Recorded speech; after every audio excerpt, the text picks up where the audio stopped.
The Duke PA program accepted its first entering class of 3 students in 1965, and they graduated in 1967 on October 6th, which is originally PA Day. Now we have a full week. We're the first physician assistant program in the country, and so it's been really a pioneering program both here at Duke and nationally. I wanted to attend the Duke program because Duke is not only a leader in healthcare, but also they're the founder of the PA profession.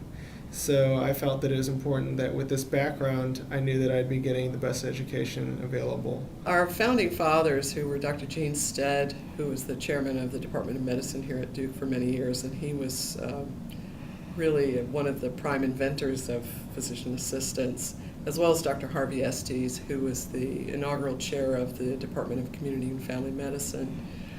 And that's where the PA program has been historically located. If you ask them what they had in mind, they sort of thought that PAs would take the clinical history and then call the doctor in to do the rest of the work. And as we talked to them years later, they said they had no idea of the many things that PAs would be able to do. PAs have just gone into every area of medicine that you can possibly imagine. I was attracted to the flexibility in terms of choosing your own specialty and switching specialties after a few years, the commitment for working with the team, the commitment to the underserved, the PA mission of lifelong learning. It just all was very attractive to me, and I thought it would be a great career. The year that I graduated from PA school, there was a big report about the supply of physicians that came out called the Geminac Report.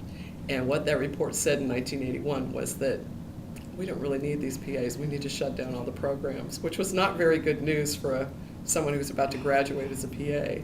At the time, there were only about 15,000 PAs, and it was really not entirely clear that there were going to be jobs for us, that there was going to be a role for us within the healthcare system.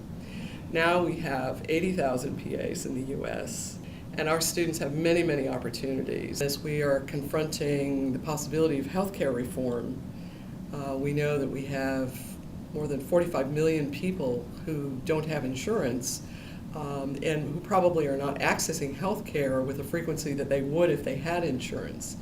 And if we bring all those people into the system, we're going to discover that we don't have enough clinical providers to take care of them.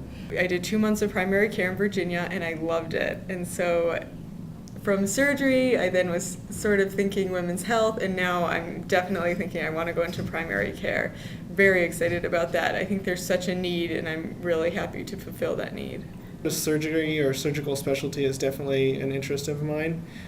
However, I am very interested in primary care because I understand the vast need of providers in primary care. So right now, as it stands, the second year is definitely going to help me decide on what I want to do and where I want to go with that.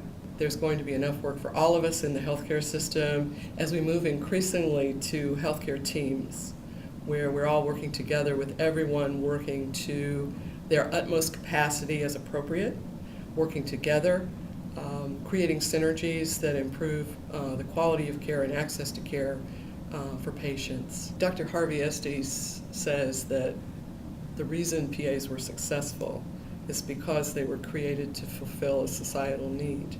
And as long as we continue to do that, I think we'll be really successful.